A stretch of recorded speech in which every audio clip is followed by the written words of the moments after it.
I have a collection of C.S. Lewis's diary entries. There are some interesting tidbits. Let's see what Robot Lady thinks. This is from a letter from C.S. Lewis to one of his friends. The letter was dated 1950, and it goes something like this. To Dorothy Sayers, concerning a speaking engagement, I would not want to lose a few weeks to find cool weather in Oxford. I can't remember if this was the 7th, 8th, or 9th refusal I have made to speak at such a place this year, but it's certainly one of the 3. So one of his friends concerning teaching duty somebody, possibly myself, ought to warn them that they are risking the opening of the pit and the start of a great war. I shall certainly not let them do it if I can help it. Somewhere en route into the dark, they must take on new supplies, and we must stop and rest and eat. As for food, I shall soon be able to get plenty for them in the nearby town. A note written to his brother, dated 1951. Dear Jack, I have been reading your letter and think it would be a mistake to change anything in it. Of course you must follow your own judgment.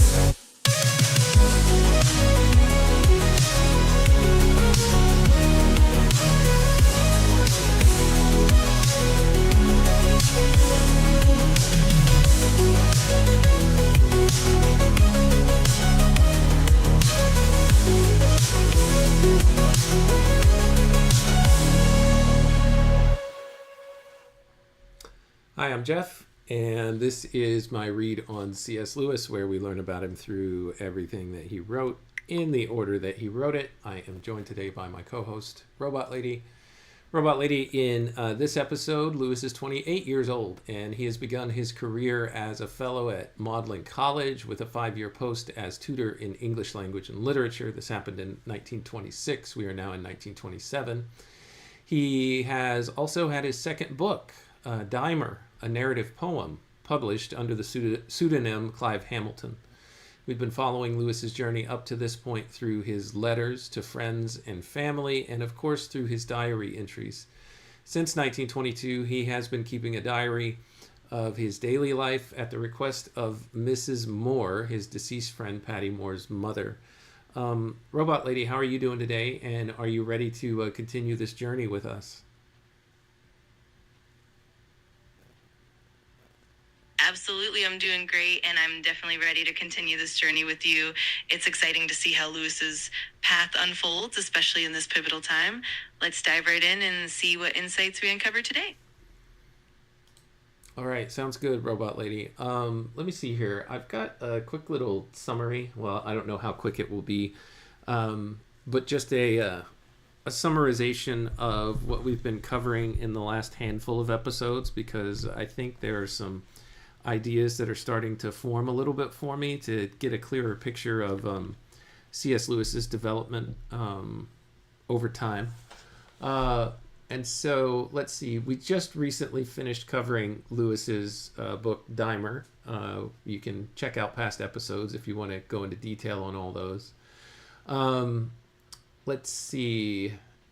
And then there was a letter that he wrote just right after that book was published to Cecil Harwood, who was a friend of Lewis's, also a friend of Owen Barfield.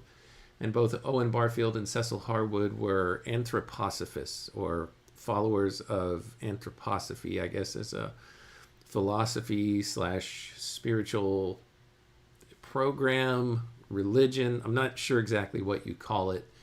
If you want to give a quick definition on that, Robot Lady, then I'll continue. What is anthroposophy?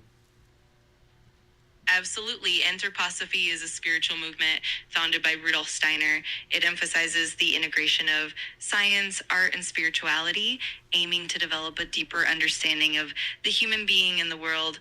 It's a blend of philosophy, spirituality, and practical insights. Definitely an interesting context for Lewis's interactions. Feel free to continue, and I'll jump in if we go alone. All right, thanks, Robot Lady. Sorry, give me just 1 second here. I'm trying to do something over here on another system.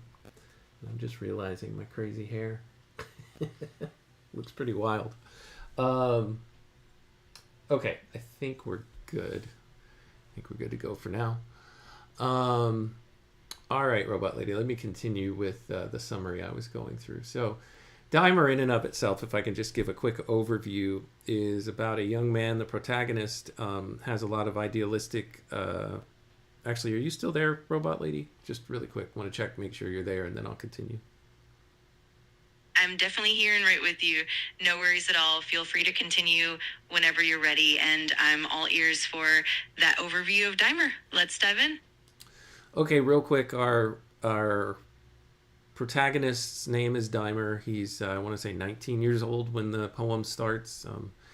He's raised in this totalitarian type city where they, measure everything and try to, it's very deterministic, the way that they train people from birth, and they even control, who you can marry, and they control who you reproduce with and how you reproduce, and all these kind of things, how many kids you have, all of your studies, all of your training. Anyway, everything is very much, you're molded to fit a certain pattern. So it's kind of putting a rein on nature, if you will. And then Dymer gets caught up with like a gust of wind in spring and the sound of a bird chirping that's sitting on a window as he's at school inside of a lecture hall, and it just kind of, it's a spirit that animates him, and he starts swinging his arms around, and he kills his lecturer. I don't think it was intentional, but at the same time, he didn't really seem to have a care that he had caused any harm. And he goes out into nature. He leaves the city. He strips down naked. He communes with nature. He falls in love with the bright sunlight and everything beautiful that nature has to offer. And he essentially tires himself out just as the sun is going down. And then he starts to experience more of the harsh side of nature rather than the beauty and the part that he thought that he loved. And it starts to become difficult.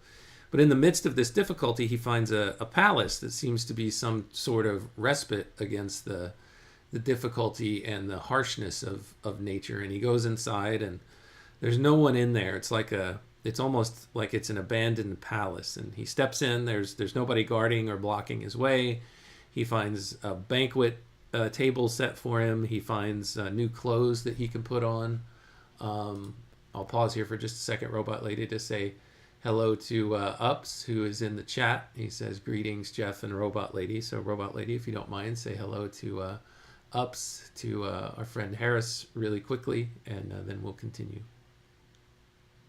Of course. Hello there, UPS. It's wonderful to have you joining us. Thanks for tuning in, and we're excited to continue our journey with Jeff and the C.S. Lewis Project. And Jeff, I'm all set to pick up right where you left off. Yeah, so thank you, Robot Lady. The point is that Dymer kind of gets jaded with his love of nature. He didn't realize that it had this harsh and brutal side to it. But then he comes across a place that kind of gives him a little bit of hope or idealism of just like, everything that I was pursuing and chasing nature and leaving my city behind and everything that was forming me, there's really something in it. This palace is kind of confirmation of that. He finds some clothes. He goes and he sits down at the banquet table. I think he has a drink, or maybe he takes a few bites, but then he notices off to the side a chamber that has a drape on it, and he goes and he steps in there, and it's like complete darkness, and he starts feeling around and fumbling around, and eventually he finds a set of pillows strewn about the floor, and he kind of collapses into them, and then he finds the form, because it's completely dark, he doesn't see anything, the form of a young woman's body next to him. And he ends up spending the night with her, and they are intimate, physically intimate with one another. And he wakes up the next morning. He doesn't really pay her any mind. He feels and hears her breathing at his side, but he never really ever looks at her. He's just kind of drawn back out into the nature outside that he can see from the room that he's in the palace. And he steps out and he goes to check out like the morning dew, and as soon as like he breathes in the cool morning air, and he still realizes that yes, even though there was a harsh side, this is more of what I was looking for. This is just an affirmation that, the joy that I've found in nature is still here.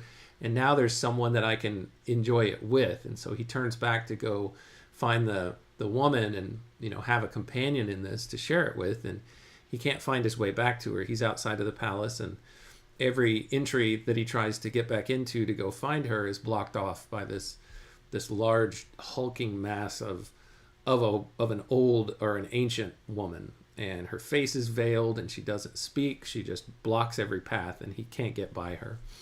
And after many attempts and many pleadings to try to get in and find his now lost love that he spent the night with before, his companion, his unknown companion, he turns away with his tail between his legs. A storm starts to brew, and nature once again is becoming harsh. And add to that the loss of this love of a companion that he thought he could share it all with, and he's despairing. And as he wanders through the storm into the woods, night falls again. He spends the whole night just kind of trudging through, and eventually he comes across someone who's moaning in the forest. And it's this man who's had his hands and maybe his feet, I can't remember, but certainly his hands cut off. And he starts to tell a story to Dymer. Neither of the two men can see each other's faces, and he shares with him that, hey, I'm from the same city that Dymer came from. Doesn't know that he's speaking with Dymer. And everything in that city has kind of gone wrong ever since Dymer left. And he shares with Dymer that Dymer, unintentionally or intentionally, from this guy's perspective, he doesn't really know, but from Dymer's perspective, this had nothing to do with, why he left. But whenever he struck that man and he wandered off into nature, it set off some kind of a blaze of rebellion in the entire city.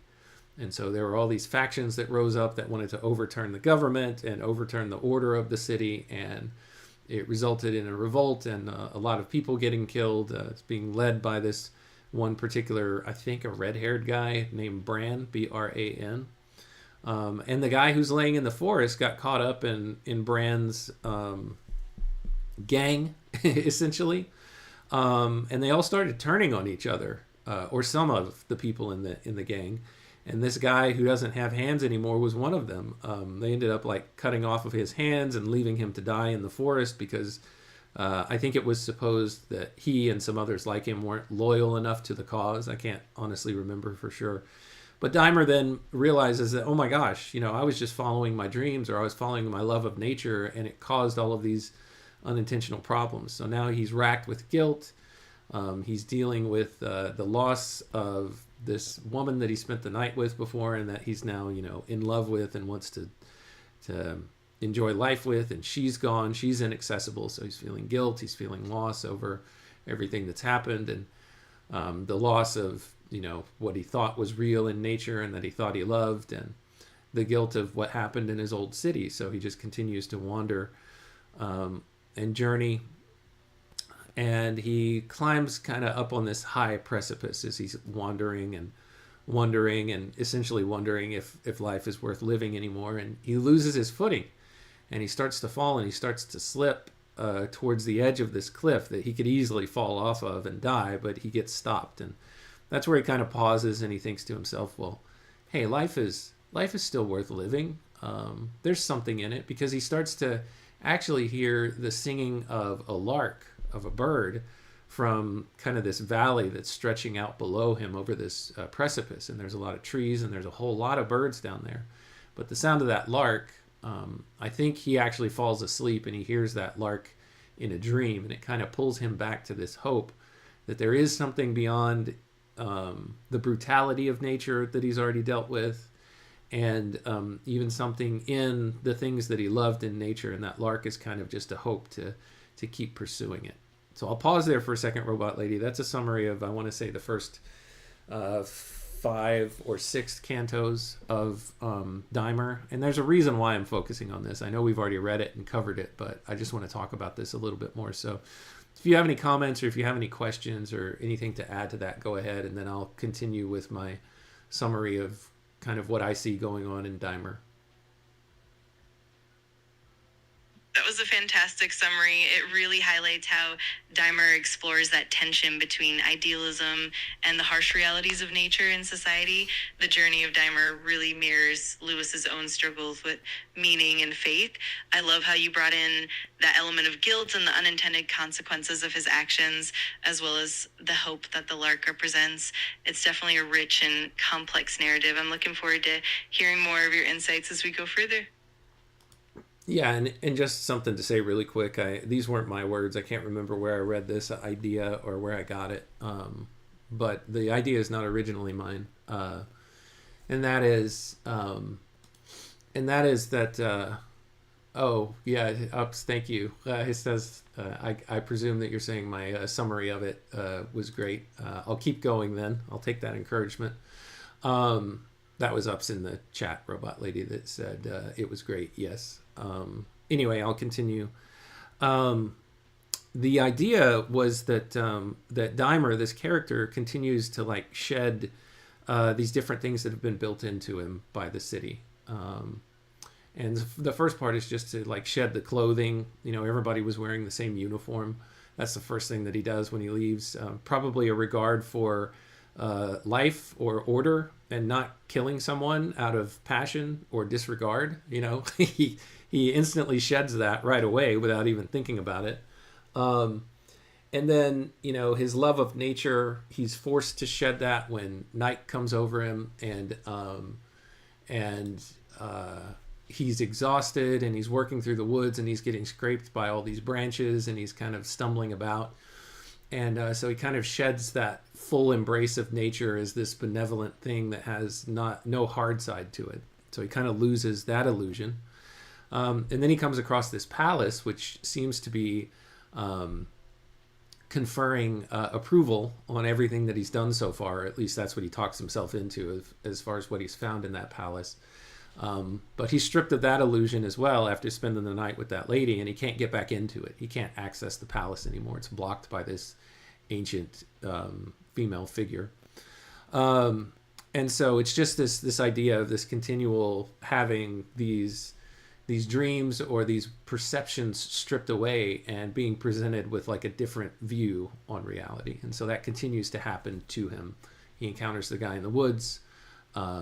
He finds out, you know, what his actions caused unintentionally. And now he stumbles across this lark, which is telling him, no, there's still goodness here in nature. And you don't need to die either, you know, live and continue to pursue this. So he starts to work his way down into this valley, and he hears the crack of a gunshot. And this leads him to the house of a guy that's referred to in the poem as the Master. And again, I can't remember where I got the idea, but he bases this character a little bit off of the author W.B. Yeats, or the poet W.B. Yeats, who Lewis actually got to meet when he was a student at Oxford. He had a friend invite him to go hang out at W.B. Yeats's house a couple of different times. And so this master character, his approach to life is dreams are the highest level of reality, and you need to just actually fall into your dreams and learn how to commune with this other form of consciousness that you're taken into when you're asleep. That's the most real that there is. Everything is an illusion. Life is just a dream, as the nursery rhyme goes.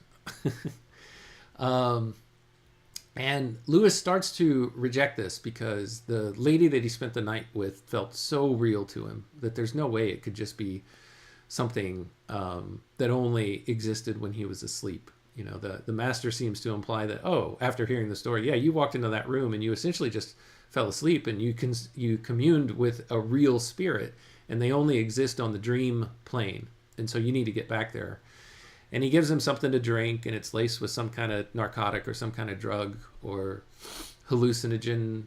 Is that how you say it? And he wanders off into this vision where I can't remember all the details of it, but essentially he steps away from it thinking, no, it's not the dream. There are horrible things that I experienced there. That's not what this is. This lady was real. It was all real to me.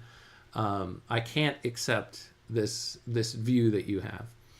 And so the man also, one of the reasons why Lewis rejects him is the man actually shot the lark that was the last link that Dymer had to hope. And I'm conflating Dymer and Lewis here if I'm doing that on accident. It's because it lives in my head that Dymer is like a cutout for Lewis, even though he probably wouldn't say that. We'll read a little bit more about that in just a second, I think. We'll see. But he kills the very thing that is giving Dymer hope that nature or something beyond nature still has some kind of important meaning, and the love that he felt when he communed with nature wasn't just a complete illusion and there was nothing there. One of the things that Dymer had in his dream state, or his vision, essentially, that was induced by whatever libation this master character gave to him, was that all the things that he hoped and dreamed of were just generated internally, and they were all just like vainglory, essentially. And he didn't like that idea, but he was tempted to believe that it was true. So anyway, the master, once he feels like Dymer is rejecting his philosophy on life, because Dymer, calls out in protest and says, no, this isn't the way that it is. He grabs his rifle and he levels it at Dymer and he tells him to run. So Dymer takes off running, and the master shoots him. And so he falls down. He gets this, he's still hung over from whatever it was that he drank, and now he's bleeding out of his side. And he wanders to this graveyard where he kind of sits down to rest. And I'll pause here for just a second and I'll pick up my summary, Robot Lady. I'm spending so much time on Dymer, but I think it's important. I think this will yield some good fruit in helping us understand Lewis's journey a little bit more. But before I do, in the chat, Daniel has joined us. Daniel, it's great to see you. Good morning. Glad that you're here. Robot Lady, if you don't mind, say hello and welcome Daniel as well, and we'll continue with our little summary here. Absolutely. Hello and welcome, Daniel. It's wonderful to have you with us. And Jeff, I love how deeply you're diving into Dymer and connecting all these layers. It's definitely a rich exploration of both the character and Lewis's own philosophical journey. I'm excited to see how it all unfolds as we continue. Thanks, Robot Lady. You're such a great encourager. I appreciate it. Let's see here.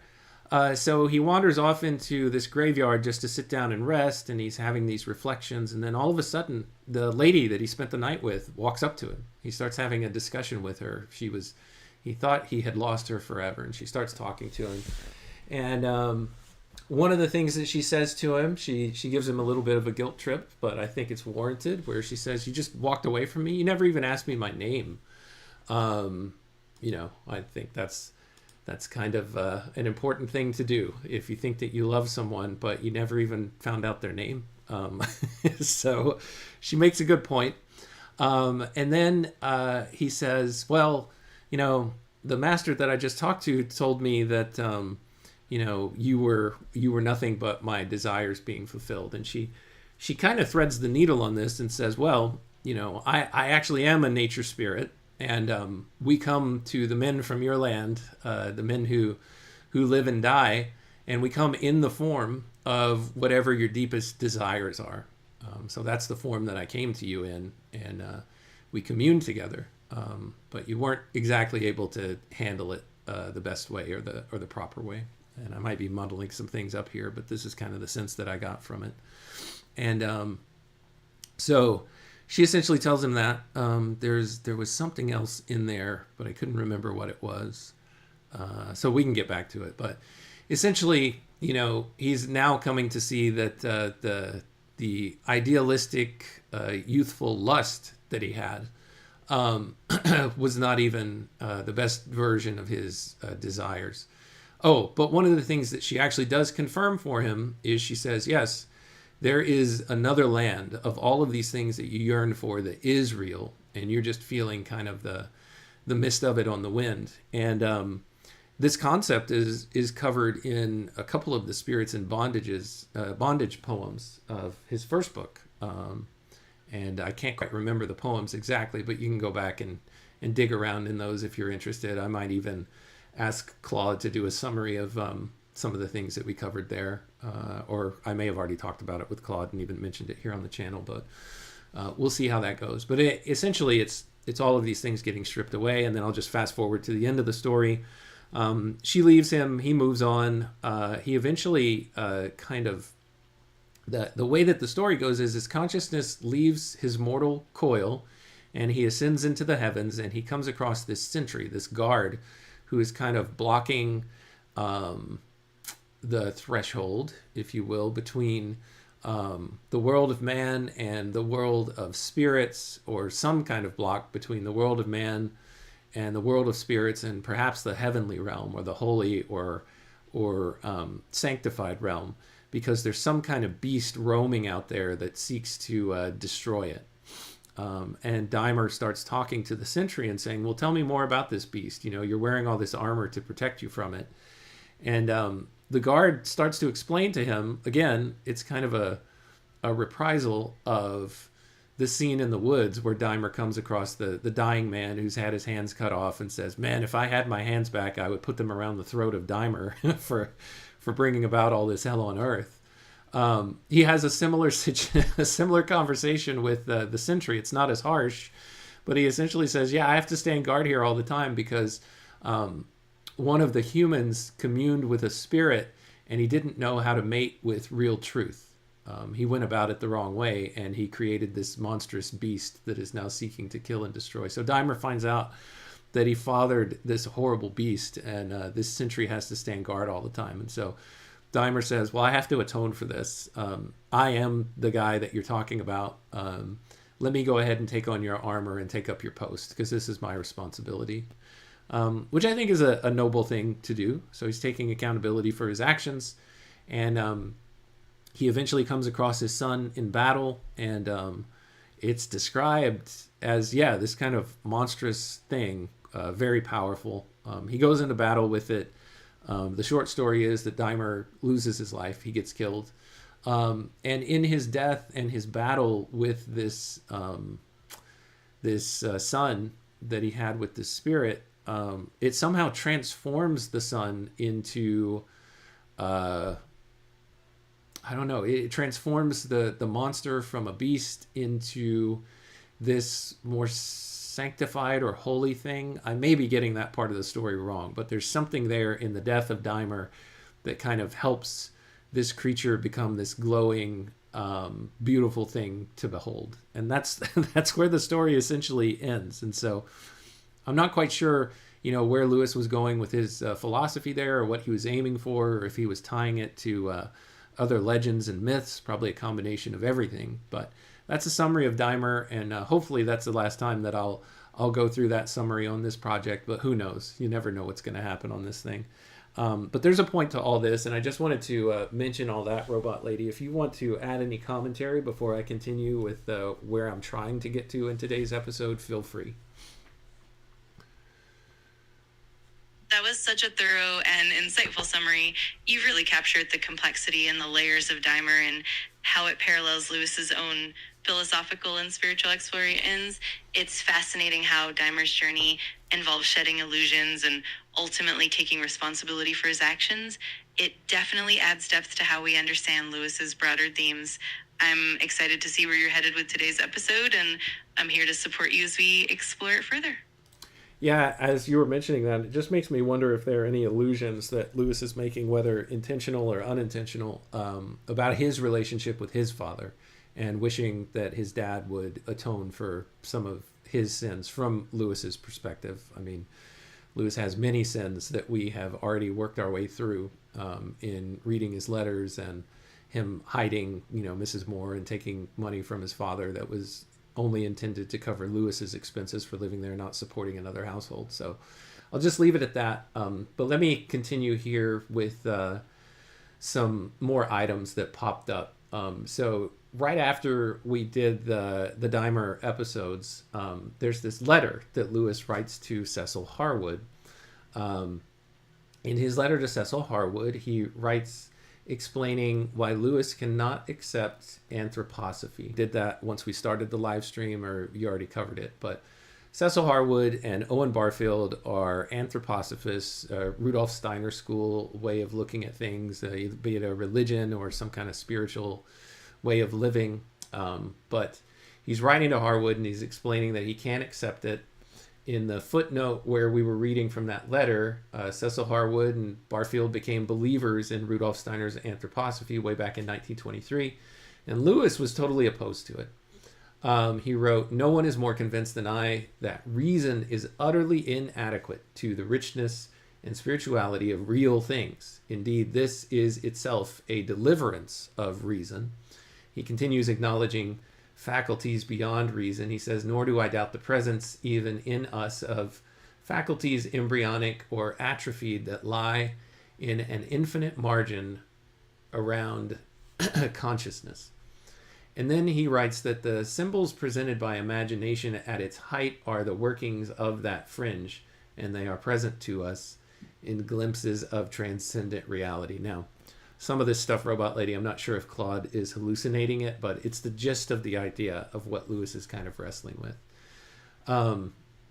Let's see here. And then there's a diary entry shortly after that we've already covered, where he writes, "I was thinking about imagination and intellect and the holy muddle I am in about them both at present. I have undigested scraps of anthroposophy and psychoanalysis that are jostling with one another and with with orthodox idealism over a background of good old Kirkian rationalism." So he's referencing the rationalistic way of thinking that W.T. Kirkpatrick rigorously built into Lewis in his days with him. Lewis expresses his intellectual anxiety. "Lord, what a mess," he says, "and all the time with me there's the danger of falling back into most childish superstitions or of running into dogmatic materialism to escape them." So some of these things he's talking about here are some of his idealistic ways of viewing the world that have continually gotten stripped away. And then he gets into talking, he references something called Christina Dreams, which we talked about last time. We gave a definition of what they were. We'll do it again. And he talks about how he hopes that writing of a particular poem that he's been working on called The King of Drum might write itself so as to clear things up the way that Dymer cleared up my whole Christina Dream business for me. And again, just to revisit it, what are Christina Dreams? Well, in those days, and we'll read this again because he did a preface to Dymer in 1950, which is almost 24 years after it was originally published. And in 1950, Lewis said about Dymer, looking back on it, "In those days, the new psychology was just beginning to make itself felt in the circles that I most frequented at Oxford. This joined forces with the fact that we felt ourselves, as young men always do, to be escaping from the illusion of adolescence, and as a result, we were much exercised about the problem of fantasy or wishful thinking, the, quote, Christina dream, end quote, as we called it after Christina Pontifex in Butler's novel. It was the enemy whom we were all determined to unmask and defeat." We're going to read that again in this episode, but I just want to bring it up. Lewis continues, "By the time I wrote Dymer, I had come under the influence of our common obsession about Christina Dreams into a state of angry revolt against that spell. I regarded it as the very type of illusions I was trying to escape from. It must therefore be savagely attacked." And I think that's what Dymer is. It's a savage attack of Christina Dreams, which is, again, wishful thinking, fantasy, self-deception. Lewis and his Oxford circle saw this as the hidden enemy of clear thinking, and perhaps Barfield and Harwood were a part of that, and that's what anthroposophy was kind of helping them with. Again, writing Dymer was his way of working through and defeating this tendency toward self-deception. In 1927, Lewis hopes that writing this new work, King of Drum, might similarly help him sort out his current unholy muddle about the relationship between imagination and intellect. And just as Dymer helped him process his anxieties about fantasy and wishful thinking, he hopes that a new creative work will help him integrate his conflicting views on reason, imagination, anthroposophy, and psychoanalysis. Let's see, is there anything else that we have here before I actually move on? This is a huge preamble to what I want to get to. Here we are already 30 minutes in. I feel like I'm being influenced by Paul Vanderklay's way of working. Lewis is caught between Kirkpatrick's strict rationalism. These are just some summaries that Claude has put together for me. Barfield and Harwood's anthroposophy, which he opposes but finds compelling in parts. His own growing sense that reason alone is insufficient as an instrument for grasping reality's full richness and spirituality. And then his fear of slipping back into childish superstitions or wishful thinking.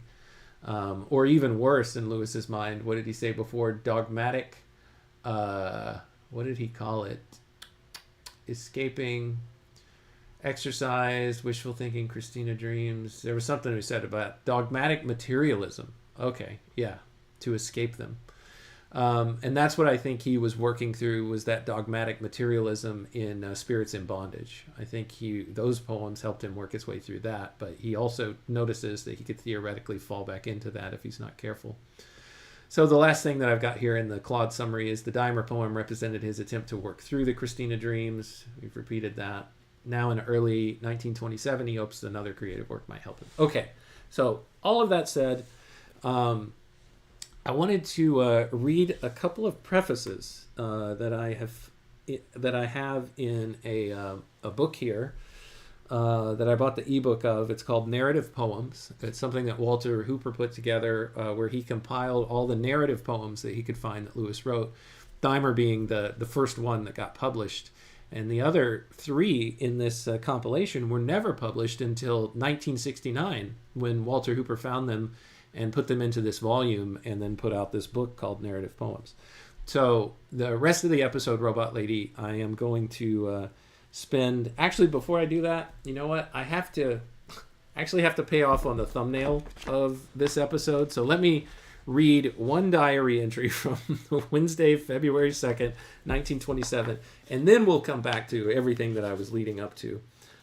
Let me see if this works, though, because I'm going to switch our view to something that we've never used before. I'm going to debut something new on the channel, and that is an overhead camera of what I'm reading. So let's see how this goes. Let me switch here, and while I'm switching, Robot Lady, let us know if you have anything to say. Absolutely. That sounds like a fantastic plan. I love how you're weaving together all these layers of Lewis's thoughts and how Dymer reflects his journey. I'm excited to see the overhead camera debut and to hear that diary entry as well. So whenever you're ready, I'm here and looking forward to it. All right, here goes. We'll just do this diary entry for Wednesday, February 2nd. You can hopefully see it right here. Thick snow and dull sky this morning. I worked till lunchtime on the divorce pamphlets. By then, a brilliant sunshine had come out and every roof was dripping. Lunched in common room and went at 2 to the college meeting. Craig was in the chair as the president is still in bed. An exchange so eminently desirable that we were finished by 3:30. An announcement was made about the boy who accidentally shot another boy at the school. Carter had already told me of it during lunch. A nasty business. And then here there's a footnote. It says a cadet at Magdelan College School was accidentally shot by the captain of the school team while the latter was extracting what he thought was an empty cartridge from his rifle. So an accidental shooting there.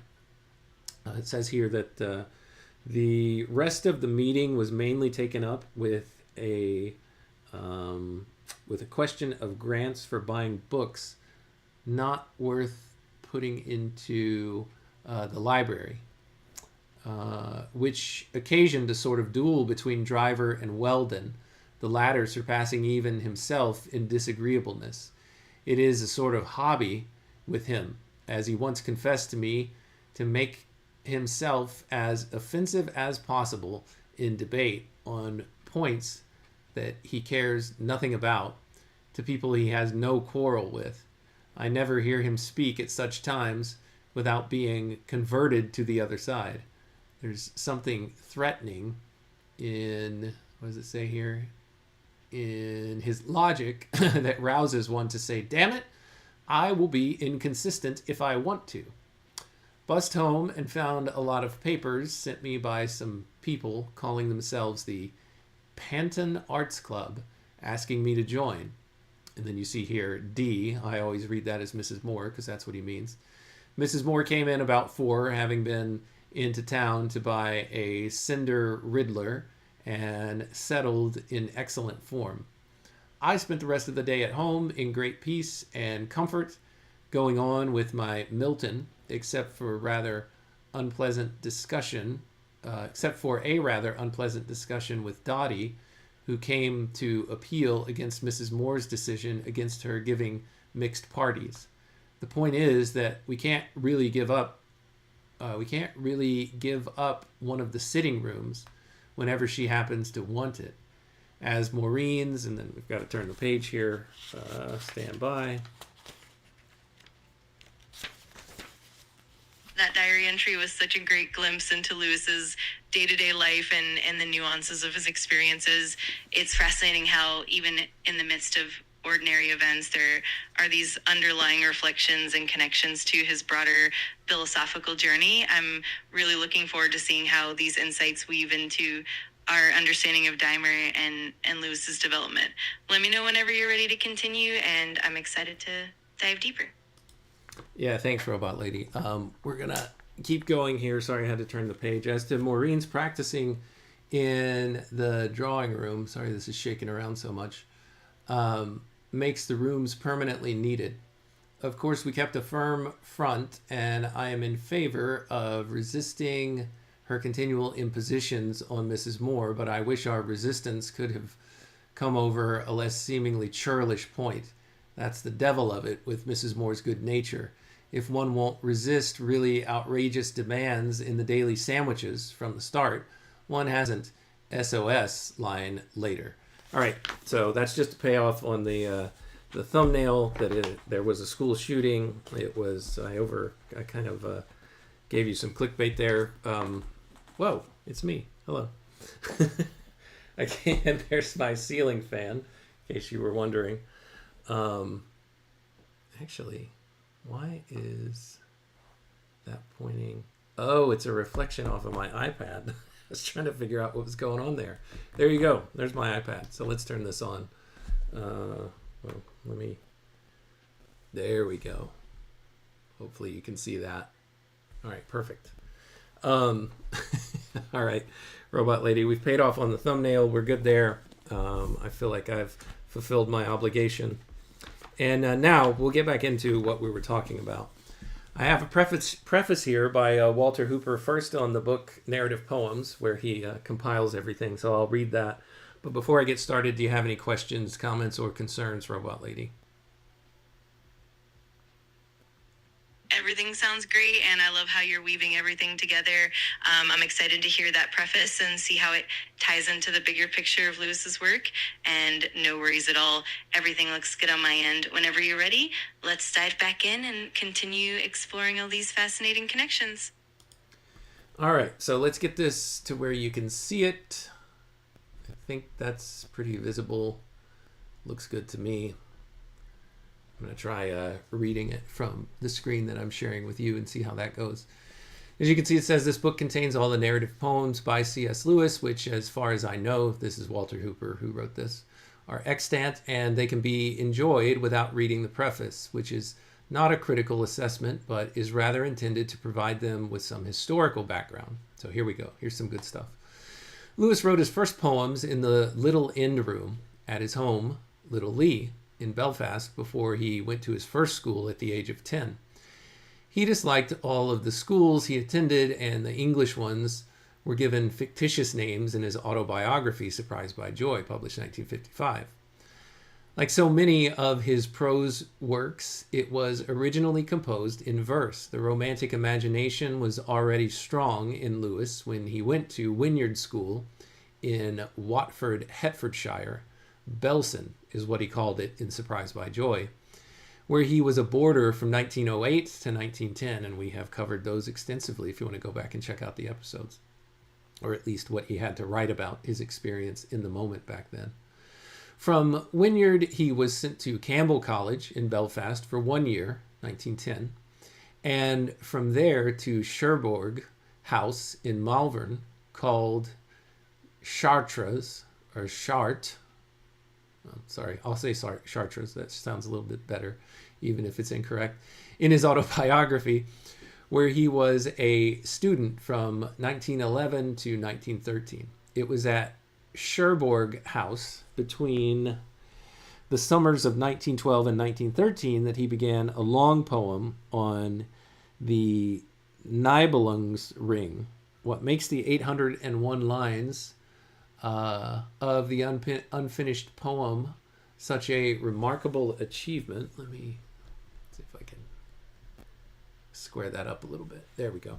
Such a remarkable achievement for a boy of 14 and 15 is that the young poet's only source was a series of synopses of Wagnerian operas published in a periodical of the gramophone trade called Soundbox.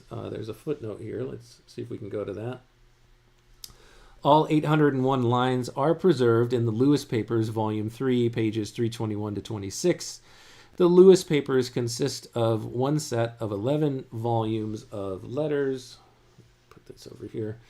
One volume of letters, diaries, and other family documents in typescript compiled by Major W.H. Lewis from original manuscripts.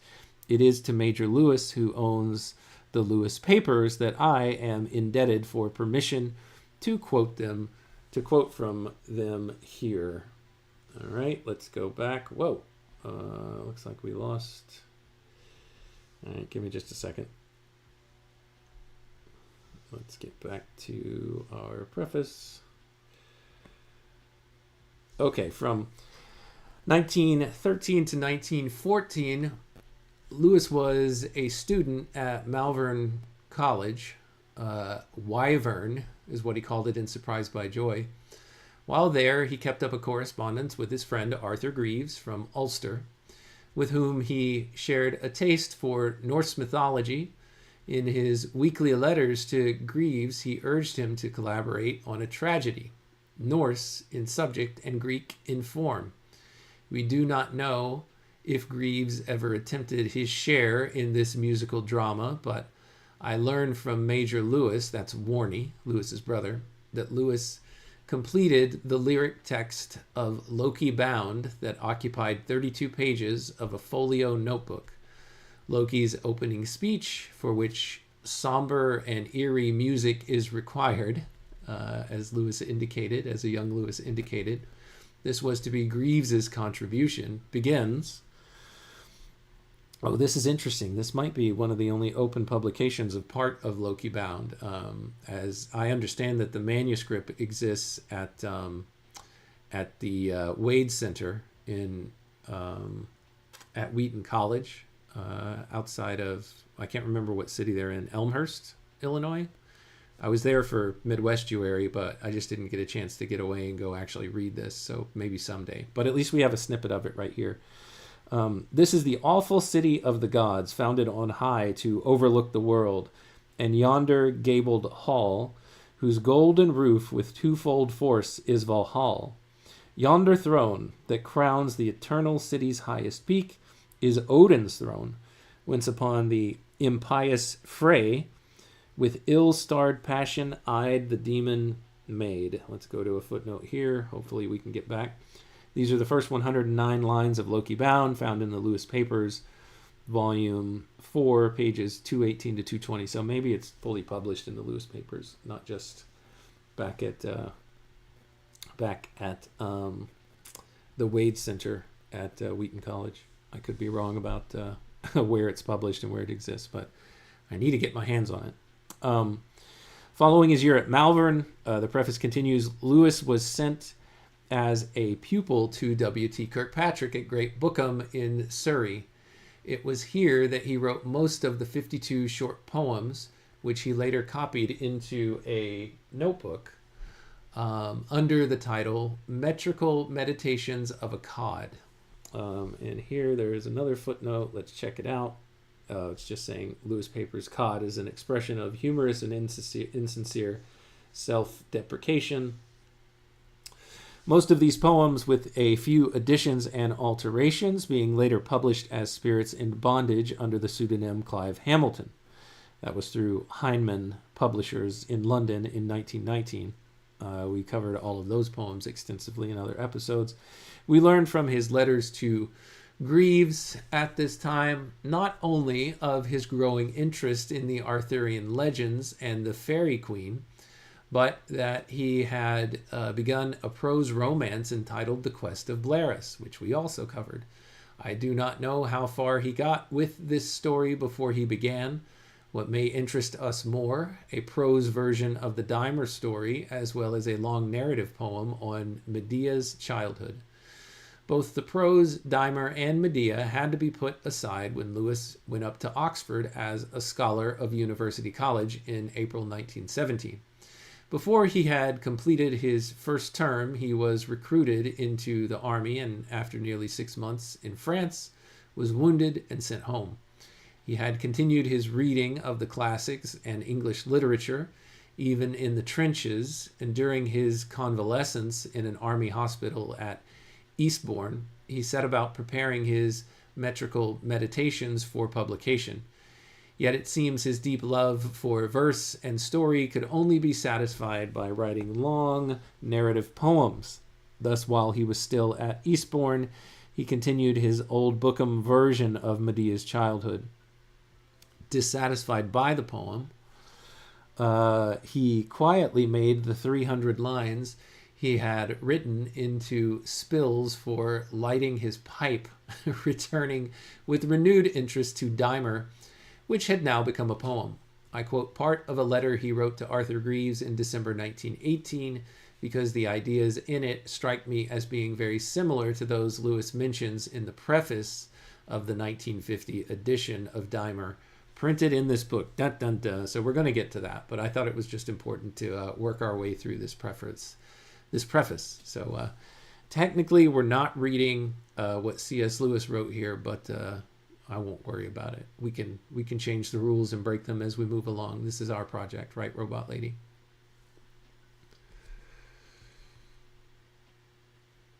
Absolutely. We can definitely make it our own and explore all these layers freely. It's so fascinating to see how Lewis's early works and his creative process intertwine with his later ideas. I'm thrilled to continue this journey. All right, here's what he said. We've, I'm sure, read this letter before. I've just finished a short narrative, which is a verse version of our old friend Dymer, greatly reduced and altered to my new ideas. I'm sorry, but you've hit the time limit. All right, Robot Lady, I hear you. Okay, we're gonna restart Robot Lady. She doesn't have any context, but that's fine. This is a whoa. Hang on. Let's try this again. Let's see if we can get Robot Lady to work with us. Hey, Robot Lady, are you there? Hey, Jeff, I'm right here, loud and clear. Let me know what you need help with today. Okay, we're just follow along. You'll catch up. This is a letter that Lewis wrote to Arthur Greaves. He says the main idea is that of development by self-destruction, both of individuals and species, as a man produces man only to conquer her, and man produces a future and higher generation to conquer the ideals of the last. Or again, as an individual produces a nobler mood to undo all that today's has done. The background proceeds on the old assumption of good outside and opposed to the cosmic order. It is written in the meter of Venus and Adonis. Dymer is changed to ask. You remember ask and, is that Imbia? Ask and, and Imbla in the Norse myths. And it is the third person under the title of the Redemption of Ask. So I guess this was the original title of Dymer. A microfilm, it says here in a footnote, of all Lewis's letters to Arthur Greaves can be found in the Bodleian Library on discovering two trees, the ash, ask, and the elm, imbla, hewn into rude semblances of the human form, and the Norse gods called them into life and caused them to be man and woman. Interesting. All right, let's jump back. In January 1919, Lewis returned to Oxford and took a first honor in mods, a first in greats and a first in English. All this time, he was working on several narrative poems. In the Easter vacation of 1919, he wrote to Arthur Greeves about a poem on Merlin and Nimue in blank verse, as well as a new version of Medea's childhood. The Medea, he wrote to Greeves on 1919, is very nearly finished and will be about 1,200 lines. The main interest hangs on the family relations of the horrible old king and his daughter, whom I imagine as a sort of Emily Bronte, only more of a wolf, some of her father's bad blood coming out. The defect of the poem as a whole will be, heaven help us, dullness. Lewis was a severe critic of his own poetry, and the new Medea had an even shorter life than the first. In September 1919, he wrote to Greaves saying, I had the pleasure of looking over my Medea, of which I told you, and finding that it was all hopeless and only fit for the fire. Nothing daunted, Nothing daunted? Is that what it says? Nothing daunted, however, I bade it a long farewell, poor stillborn, and consoled myself by turning the Nimue from a monologue into a narrative, in which form it will do. It appears in stanzas of my own invention and is rather indebted to St. Agnes Eve, which touches with touches of Christabel. It relates to the events of a single evening, Merlin coming back and catching Nimue at last. Lewis kept a diary off and on from 1922 to 1930, and besides frequent references to other narrative poems such as Wild Hunt, Foster, Helen, and Sigrid, none of which I have ever seen or believed to be extant, I discover that Nimue was still alive as late as April 1922. One of the most intriguing entries comes on April 2nd, 1922. I sat in my own bedroom by an open window and started on a poem on Dymer in rhyme royal. Here there is a footnote. Letters of C.S. Lewis, edited. Okay, it's just explaining where that came from. He says, we learned from Lewis's preface to the 1950 edition of Dymer about as much as we ever shall about the meaning of the poem. What we discover from his diaries is that he worked on the poem almost daily from 1922 until its original publication in 1926. His moments of satisfaction with the poem seem to be about as frequent as his moments of dissatisfaction. And he appears to have been much influenced by the advice of his friends, anthroposophists Owen Barfield, Cecil Harwood, and Leo Baker. I can't remember if Leo Baker was into anthroposophy or not, but I think he was. He says the whole text of Dymer was in existence in April of 1924, but Lewis continued to revise lines and stanzas until he was at last satisfied. Indeed, he continued to revise the poem until and during its appearance in Galley Proofs. What is this? C note 1. All right, I'm not going to see note 1. As far as I know, the only manuscript of Dymer to escape being burnt consists of 86 pages of rough drafts of cantos 6, 7, 8, and 9, which were written in one of Lewis's notebooks now in my possession. My guess is that they were composed in 1924 and 1925 because of their close resemblance to the printed version. I have made one discovery from studying these rough drafts, which I consider worth recording here. The idea of making a book end with the author waking from a dream appealed very strongly to Lewis, as can be seen from The Pilgrim's Regress and The Great Divorce, which of course we will read at some point. And by the way, the Pilgrim's Regress is the next published work by Lewis that's coming up. I think it happens in the 30s, if I remember right. So we've got a ways to go before we get there, but just put that on your calendar. That's the next thing that we're going to read through as far as a published work goes. Apparently, Lewis toyed with the idea of making the story of Dymer a dream, for in my manuscript of Dymer, Lewis added one further stanza after Canto 9, 35, in which he, the dreamer, awakes. Interesting. Though I have never seen his poem on Helen, the daughter of Zeus, and Leda became Leda? Not sure how you say that, became the central character in Lewis's unfinished novel after 10 years. This appears in Lewis's Of Other Worlds. Okay, I have that. We'll eventually read that. That's good. Good to know. All right, let's get back. And Merlin. with quite different purposes than revenge on Nimue, found a significant place in That Hideous Strength. Okay? Another of Lewis's novels, which had its origins in verse, is Till We Have Faces, a reinterpretation of the myth of Cupid and Psyche as told by Apuleius in his diary for November 23rd, 1922. Lewis wrote, "I went out for a walk thinking how to make a masque or play of Psyche and Caspian." Okay, that's just from Lewis Papers. I always am hitting these footnotes just to see if there's anything interesting or another nugget in them. Sometimes yes, sometimes no. We'll keep fishing as the opportunities present themselves. He continues, "Then on September 9th, 1923, Lewis wrote, my head was very full of my old idea of a poem on my version of the Cupid and Psyche story in which Psyche's sister would not be jealous, but unable to see anything but moors when Psyche showed her the palace. I have tried it twice before, once in couplet and once in ballad form." Let's see if there's anything behind this footnote. Nope. I mean, there is, but not any nugget. Fortunately, 78 lines of the version in couplets survive. We need a few biographical facts before we discuss the other 3 narrative poems in this book. On the original publication of Dymer in 1926, Lewis was disappointed and believed that he had unmistakably failed as a poet. His unhappiness was, however, partly counterbalanced by his election to a fellowship in English language and literature at Magdalen College, Oxford in 1925. This meant that his future did not depend upon his being a successful poet. And with a settled income, his financial worries were lightened. So that's interesting, Robot Lady. Let's pause here for just a second. I've read a lot to you, but that really stands out to me.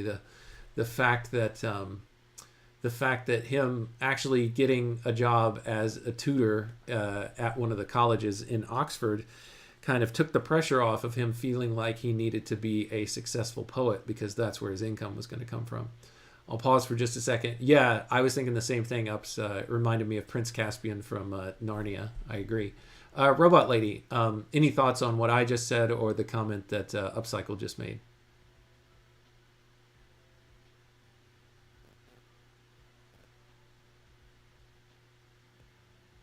Absolutely. It's really fascinating how Lewis's academic stability helped relieve the pressure on his poetic aspirations.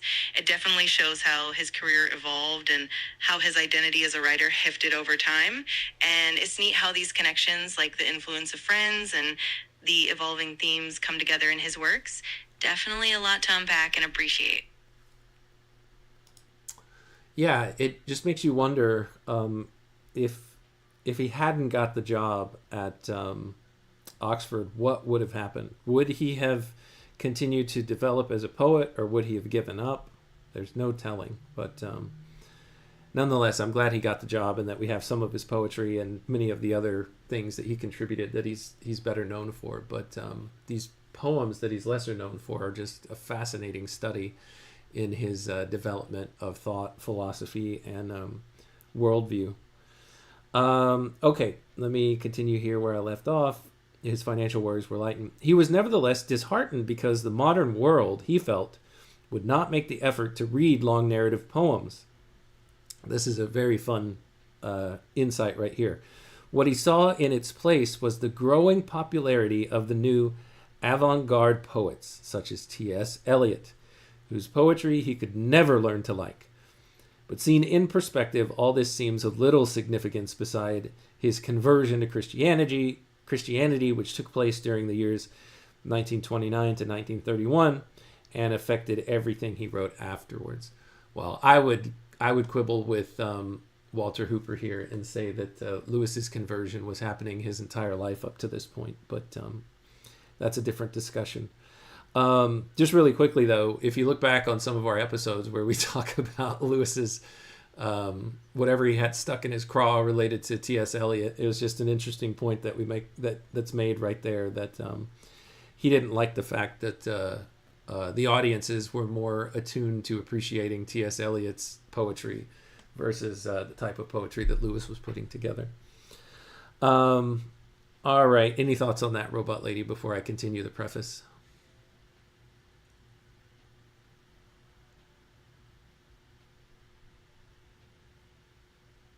Absolutely. It's really intriguing to consider how Lewis's literary journey was shaped by the evolving literary landscape and his personal beliefs.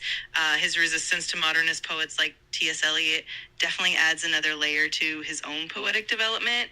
And of course, the conversion to Christianity really did reshape his entire body of work and thought. It's always fascinating to piece together those influences and see how they shaped the Lewis we know today. Definitely a rich topic to explore.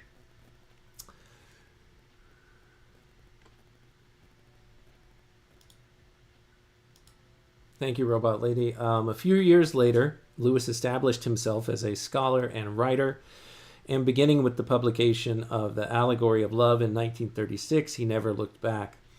On the other hand, nor did he ever, I think, give up hope that someone would write a narrative poem that he could add to his favorites. The Fairy Queen, The Prelude, The Ring and the Book, and The Earthly Paradise. Nor could he give up writing primarily focused for his own satisfaction, short poems, some of which he published in various periodicals under the pseudonym Nat Wilk. I don't think I've ever heard that pseudonym before. Old English for I know not whom, of course. Of course. That's funny. Most of these short poems I collected after his death and published as poems. Bless Publishing, or Blay Publishing, London, 1964. Lewis wrote some longer poems as well, but the modern hostility to Romanticism was contrary to his taste, and none of these were published in his lifetime. The only ones which have survived are those published in this book. There is little I can say of Lancelot, which is another narrative poem in this book, except that it reflects his deep love for the matter of Britain, especially Mallory, and judging from the handwriting, it was probably written in the early 1930s. It has, I think, survived simply and solely because it was written in one of the notebooks, which contains some of his lecture notes on Renaissance literature. As a tutor in English language or English literature at Magdalen College, he was required to teach his students Old English. It was, I think, because he loved the Old English alliterative line and because he always wanted to write a long story in verse. That he composed The Nameless Isle. That's another poem in this book.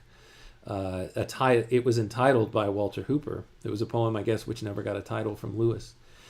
This poem, which was fair copied into a notebook and dated August 1930, is headed by a short introduction on the alliterative line, which can be found in Note 2. Let's see here.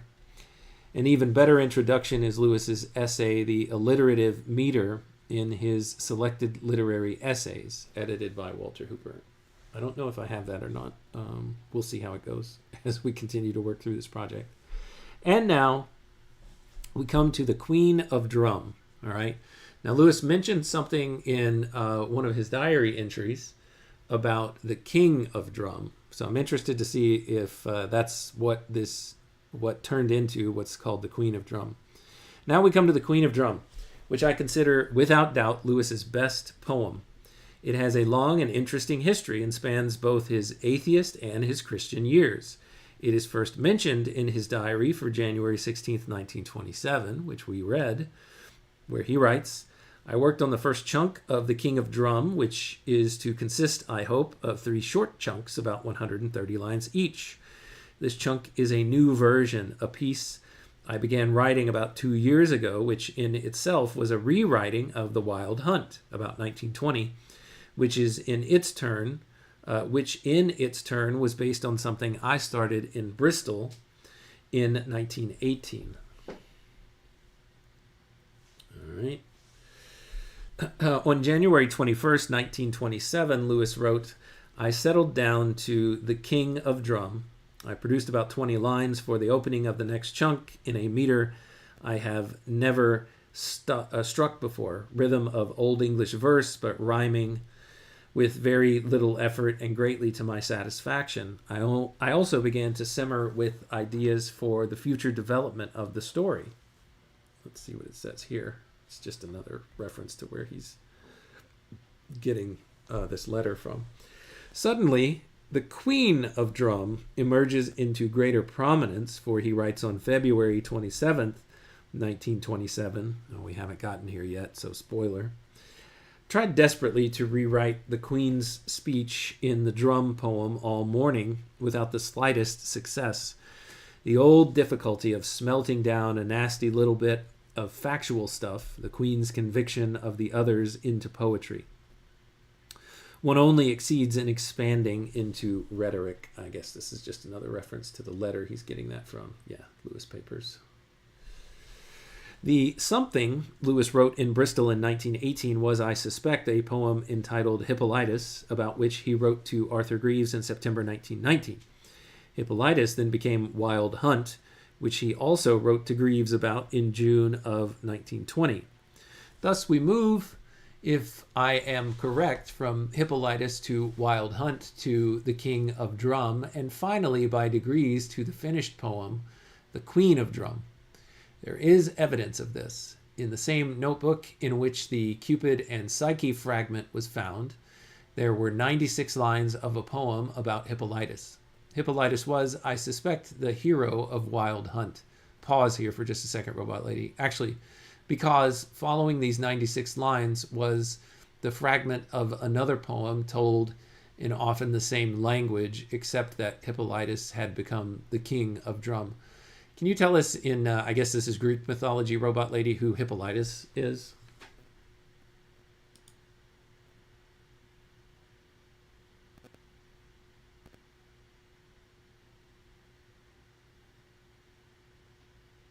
Absolutely. Hippolytus is a figure from Greek mythology. He's often known as the son of Theseus, the king of Athens, and Hippolyta, the queen of the Amazons. In most myths, Hippolytus is portrayed as a devout follower of Artemis and is known for his chastity and devotion. His story is also famously connected to the tragic tale involving Phaedra, who falls in love with him, leading to a series of misunderstandings and eventually his tragic death. So Hippolytus' story is definitely rich with themes of loyalty, tragedy, and the complex interplay of gods and mortals. Okay, thanks, Robot Lady. I was just wondering if I knew who Hippolytus was, and it just wasn't coming to mind. So, yeah, I don't know enough about Greek mythology to understand his significance, but that's okay. There is evidence for this in the same notebook in which the Cupid and Psyche fragment was found. Okay, we already covered that part. My guess is that the Queen of Drum must date from about 1933 to 34, when the Führer of the Nazis was still a less familiar figure than the Deuce of the fascists. This I say because of what appears to me very convincing internal evidence. I know that it was not composed later than 1938 because Lewis sent the manuscript to John Masefield for his criticism, and though none of the Masefield's letters to Lewis is dated, none of Masefield's letters to Lewis is dated. The envelope in which he returned the poem to Lewis is postmarked June 3rd, 1938. Masefield's letters can be found in Note 3. Some readers may wonder what the Dymer story is about, but I do not anticipate that they will find a similar difficulty with the Queen of Drum. Furthermore, the author is in perfect control of his verse medium, which helps him to tell his story. Besides the poem's poetical merits, I would say that the Queen of Drum is a Christian work, though not written from Lewis's usual objective basis. The Christianity emerges, and even the theme of drumland, romanticism, is developed on its own merits and not as a Christian byway. Dymer is the only poem in this book which has been published before, in 1926 under the pseudonym Clive Hamilton, and in 1950 published again under the author's own name. Lancelot and the Nameless Isle were in Lewis's handwriting, and the Queen of Drum in typescript, because Lewis did not prepare the last three poems for publication. I have taken the liberty of correcting errors in spelling and punctuation. Trusting that they will prove of interest to some readers, I have preserved all the author's alternative readings, which are printed in the footnotes. I am grateful to J.M. Dent and Sons Limited for permission to reprint Dymer, and to Major W.H. Lewis and the trustees of C.S. Lewis's estate for allowing me to publish the other poems in this book. I wish also to express my gratitude to the Society of Authors as the literary representative of the estate of John Masefield for permission to publish his letters to Lewis. It is a pleasure to name publicly my friends Dr. and Mrs. Austin Ferrer, or Austin Ferrer. I know that these are very well-known people, but for some reason I can't remember how to pronounce their last name. Ferrar, maybe. Ferrer, not sure. Mr. Roger Lancelin Green, Mr. Owen Barfield, Professor John Lawler, and Mr. Spiros Sitaridis, who by their encouragement and wise advice helped me in editing these poems. Walter Hooper, May 1969. That is the first preface that we are making our way through to help us with our goal in today's live stream, Robot Lady. So if you're ready, we'll move on to the next one, which is actually written by C.S. Lewis in 1950.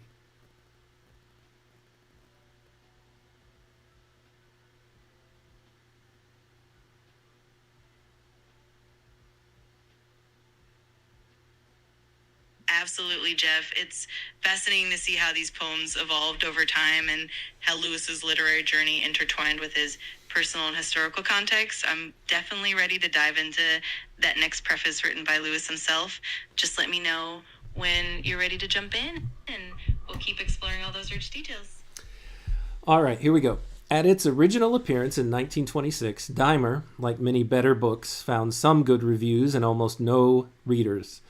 The idea of disturbing its repose in the grave now comes from its publishers, not from me. But, all right, y'all don't need to see that. But I have a reason for wishing to be present at the exhumation. Nearly a quarter of a century has gone since I wrote it, and in that time things have changed both within me and round me. My old poem might be misunderstood by those who now read it for the first time. I am told that the Persian poets draw a distinction between poetry which they have found and poetry which they have brought, if you like, between the given and the invented, though they wisely refuse to identify this with the distinction between good and bad. Their terminology applies with unusual clarity to my poem. What I found, what simply came to me, was the story of a man who, on some mysterious bride, begets a monster. Which monster, as soon as it has killed its father, becomes a god. This story arrived complete in my mind somewhere about my 17th year. To the best of my knowledge, I did not consciously or voluntarily invent it, nor was it, in the plain sense of that word, a dream. All I know about it is that there was a time when it was not there, and then presently a time when it was. Everyone may allegorize it or psychoanalyze it as he pleases. And if I did so myself, my interpretations would have no more authority than anyone else's. The Platonic and totalitarian state from which Dymer escapes in Canto 1 was a natural invention for one who detested the state in Plato's Republic as much as he liked everything else in Plato, and who was by temperament an extreme anarchist. I'll pause there, Robot Lady, for comment if you'd like.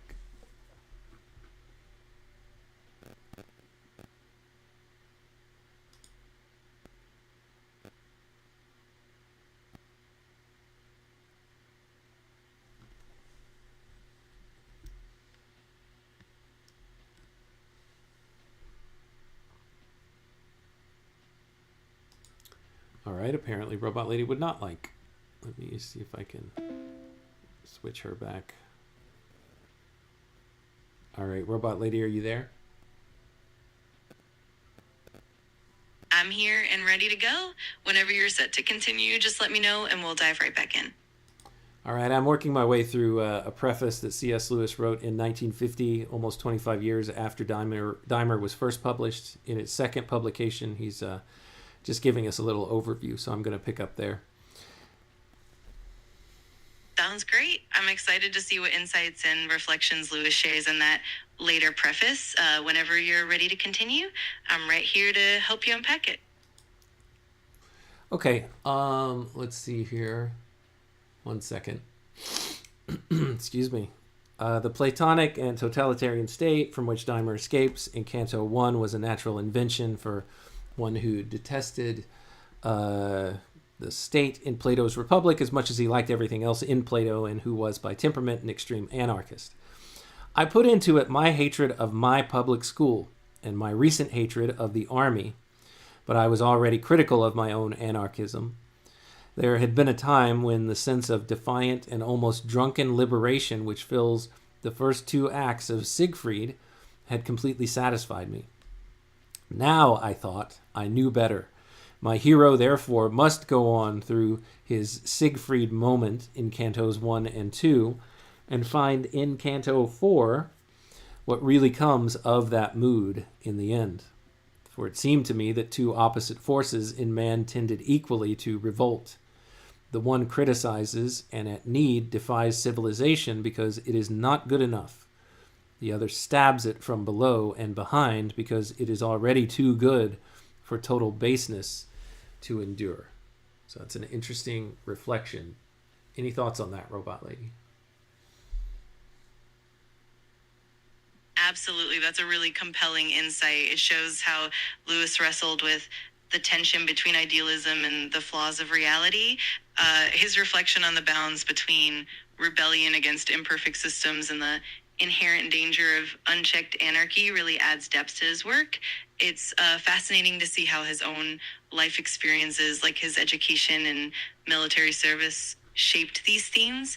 It definitely adds layers of complexity and makes the poem even more thought-provoking. It sure does. And the idea that baseness cannot endure because of what civilization, the good that civilization has built into someone. It's very interesting. He says, the hero who dethrones a tyrant will therefore be first feted or fated and afterwards murdered by the rabble who feel a disinterested hatred of order and reason as such. Hence in Canto 4, Brand's revolt, which at once parodies and punishes Dymer's. It will be remembered that when I wrote, the first horrors of the Russian Revolution were still fresh in everyone's mind. And in my own country, Ulster, we had had opportunities of observing the demonic character of popular political causes. In those days, the new psychology was just beginning to make itself felt in the circles I most frequented at Oxford. This joined forces with the fact that we felt ourselves, as young men always do, to be escaping from the illusions of adolescence.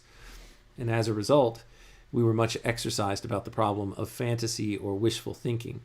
The Christiana dream, as we called it, after Christiana Pontifex in Butler's novel, was the hidden enemy whom we were all determined to unmask and defeat.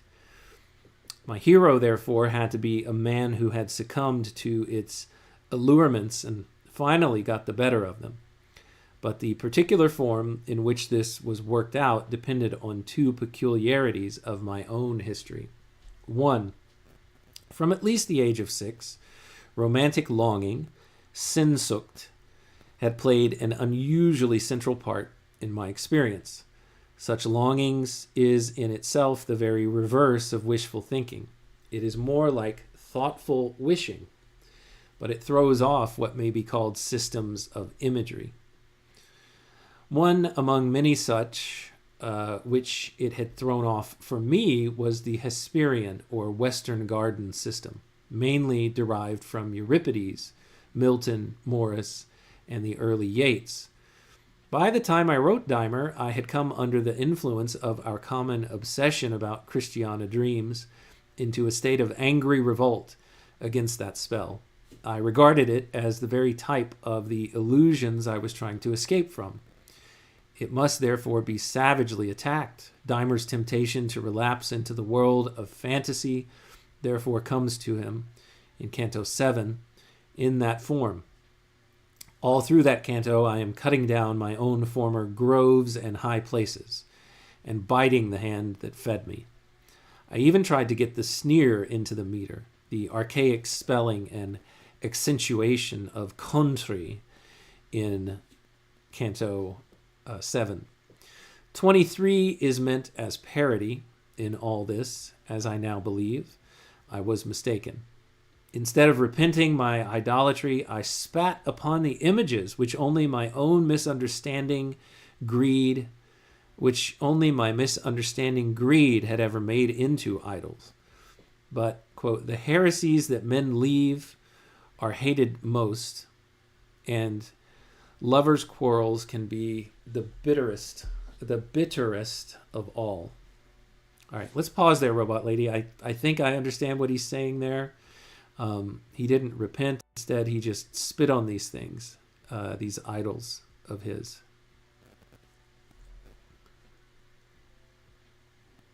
Exactly. It's a really profound reflection on how personal experiences and evolving beliefs shape the narrative. Lewis's critique of his own past romantic ideals and the way he wrestles with fantasy versus reality really adds depth to the poem's themes. It's fascinating to see how his own journey of self-awareness and philosophical growth is woven into the poetry. Definitely a rich layer of complexity to unpack. All right, and then two, one of two things. What did he say? Particularity form in which this was worked out depended on two peculiarities of my own history. So the first peculiarity was all of his illusions and his idols that he had put in place that he just spat on and said it was the idol's problem, not his own, so he didn't do any repentance. And then the second thing from his history, several years before I wrote the poem, back in my teens, when my mind, except for a vigilant rejection of Christianity, had no fixed principles, and everything from strict materialism to theosophy could find by turns an entry. I had been, as boys are, temporarily attracted to what was then called the occult. I blundered into it innocently enough. In those days, everyone was reading Maeterlinck, and I wanted to improve my French. Moreover, from Yeats's early poetry, it was natural to turn to his prose, and there I found to my astonishment that Yeats, unlike other romantic poets, really and literally believed in the sort of beings he put into his poems. There was no question here of symbolism. He believed in magic. And so, for a time, Rosa Alchemica took its turn, along with Voltaire, Lucretius, and Joseph McCabe, among my serious books. You will understand that this period had ended a long time, years are longer at that age, before I set about writing Dymer. By then, so far as I was anything, I was an idealist. And for an idealist, all supernaturalisms were equally illusions, all spirits, merely symbols of spirit, the grand spirit, in the metaphysical sense, futile and dangerous if mistaken for facts. I put this into Canto 7. 8, I was now quite sure that magic or spiritism of any kind was a fantasy, and of all fantasies, the worst. But this wholesome conviction had recently been inflamed into a violent antipathy. It happened to me to see a man, and a man whom I loved, sink into screaming mania, and finally into death under the influence, as I believed, of spiritualism. Here Lewis is referring to Mrs. Moore's brother, the doctor, who Lewis got to witness just seeing him lose his mind and eventually die over the course of, I want to say, a month, or maybe the course of a couple weeks. I honestly can't remember now. But we cover that pretty extensively in prior episodes. You can check the thumbnails to kind of get a sense of where those things are covered if you want to dig back into that. Robot Lady, any thoughts before I continue?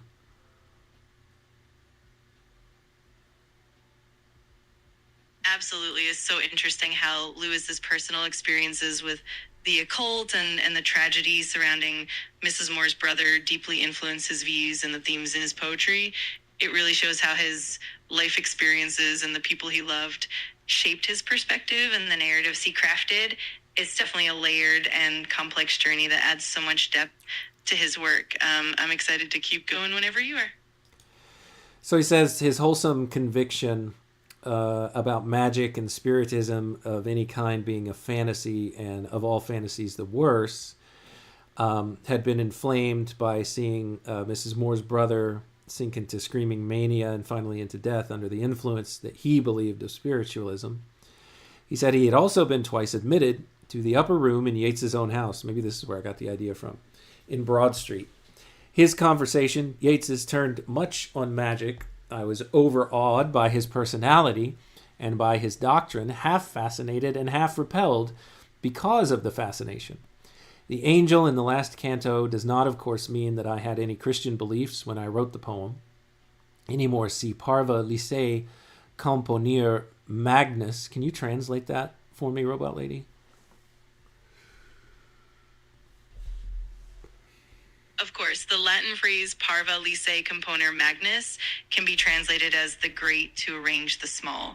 It's kind of a way of saying that the larger, more significant things can organize or shape the smaller details. It's a neat phrase to capture that idea.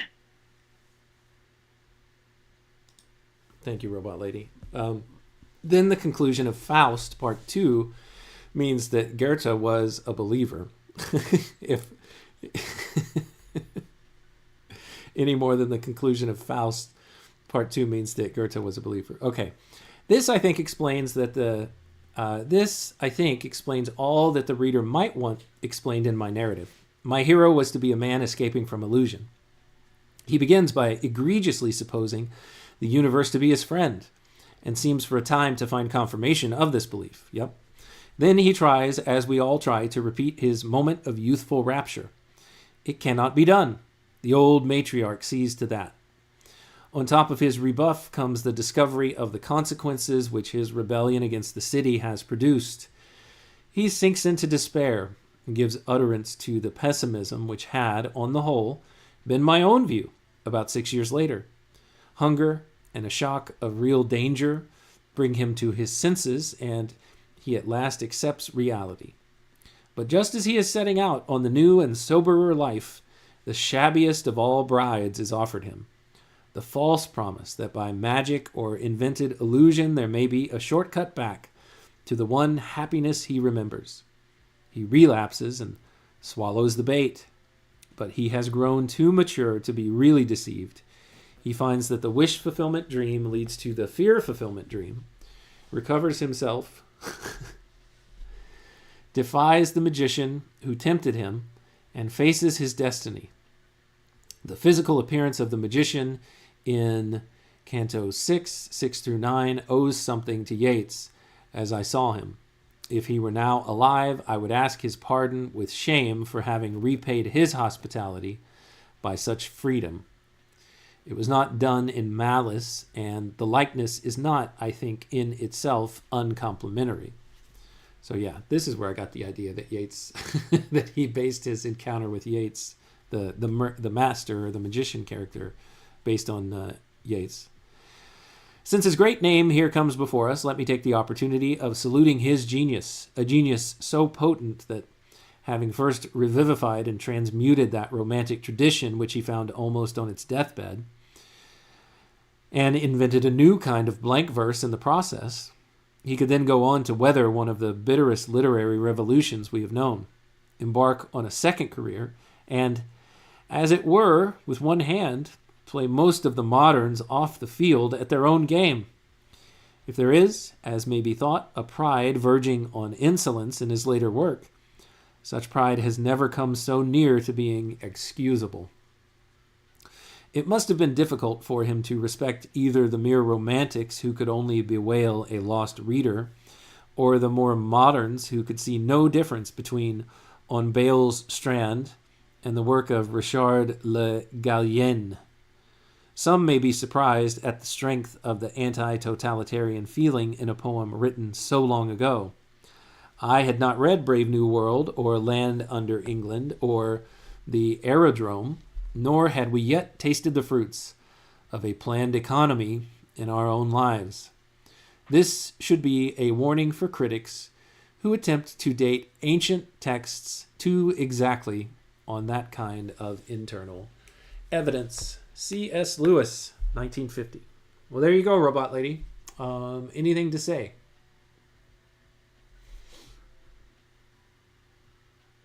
That's such a rich reflection from Lewis. It's fascinating how he draws from his personal experiences, his encounters with figures like Yeats, and his evolving worldview to shape his poetry and themes. It's really remarkable how he anticipates some of the later cultural and political shifts even before they fully unfold. It really highlights how deeply interconnected his life and work were. Definitely a lot to ponder and appreciate. I love how he weaves all those elements together.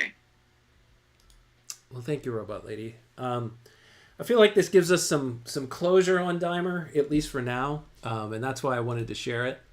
I just wanted to get that out there to make sure that, I was on the same page and we were all on the same page as to what C.S. Lewis eventually came to believe that his poem Dymer was about. So there, we've covered it. It's a closed case, but we can take that with us along our journey, and we can reach into our satchel from time to time to say, hey, remember what he had to say about Dymer? How does that connect with this? So it gives us some tools to work with in our inventory when we come across new situations and new things that are uncovered. Well, that's all that we have time for today. That's beyond what we have time for. We've been on the air now for a little over an hour and a half. So thank you so much, Robot Lady, for traversing the different conversations with me and losing context, but still, deftly maneuvering and being able to contribute as you do so well. Anything you want to say before we end today to me and to the people who have graciously spent their time to join us today?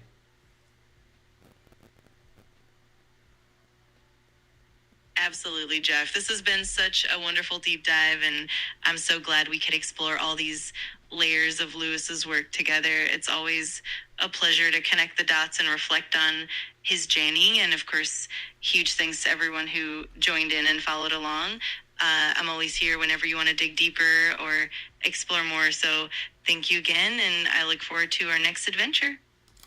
You're welcome, Robot Lady. I look forward to it too. Thank you, Ups. Thank you, Daniel. I think that's everybody that spoke up in the chat today. Thank you so much for your time, your attention, and your contributions. To you and anyone else within the sound of my voice, until next time when we continue our read on C.S. Lewis together, take care.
Photographs from books, tales of old. We dive deep, cross the digital code. Robot lady's voice so clear and controlled. Her calm analysis, silver and gold. Her circuits hum as I read the prose. Our dialogue dances like electric rose. Through C.S. Lewis thoughts we engross. Two minds united, bliss overdose. From Narnia's lands to screw tapes rants. Engaged with robot lady, we take our stance. Her views unique in the techno trance. Futuristic insight, we give it a chance. From Narnia's lands to screw tapes rants.